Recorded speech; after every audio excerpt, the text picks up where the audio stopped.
कहता औलाद मोबाइल नहीं छोड़ती, कहां से छोड़ेगी? आपने जो औलाद को छोड़ा हुआ है, आपने औलाद को छोड़ दिया, औलाद ने मोबाइल पकड़ लिया। अब औलाद को पकड़ लो तो औलाद मोबाइल छोड़ देगी। सिंपल सी बात है। जब आप अपने औलाद को लेकर बैठेंगे, इनसे बातें कर दो, क्या वो मोबाइल लेकर बैठेगी? नहीं बैठेगी, आपसे बातें करेगी। बातें बताएंगे तो बैठेंगे, सुनेंगे ना।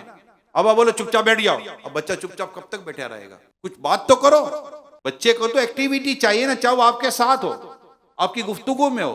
आप बच्चे के साथ वक्त ही नहीं दे रहे। मैं आपको दरखास्त कर रहा हूं आप सबसे, प्यारे आका सल्लल्लाहु अलैहि वसल्लम अपने नवासों को खुद तशरीफ लाकर अपनी शफकत, मोहब्बत और वक्त अता फरमाया करते थे। अभी कहते खातून जन्नत बीबी फातिमा रज़ियल्लाहु ताला ना खाना पकाते पकाते कुरान की तिलावत क्या करती थी। क्या हमारे घर का अंदाज ऐसा है?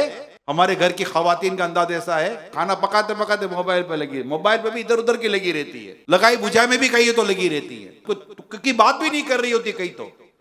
को अच्छी बात, को तुक की बात, को तमीज की बात, को शरीयत की बात, को दीन की बात, को सुन्नत की बात, को इस्लाम की बात, को अखलाक की बात हो तो चलो कोई बात भी है और अच्छी बात है ये तो।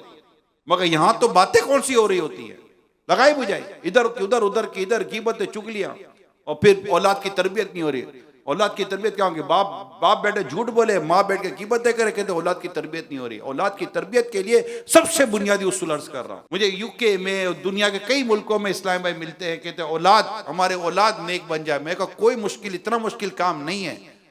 और क्यों? मैं कहा माँ बाप नेक हो जाएंगे, इंशाल्लाह इसका असर औलाद पर आएगा। बेसिक फार्मूला है औलाद की तरबियत के लिए कि माँ बाप का नेक होना जरूरी है।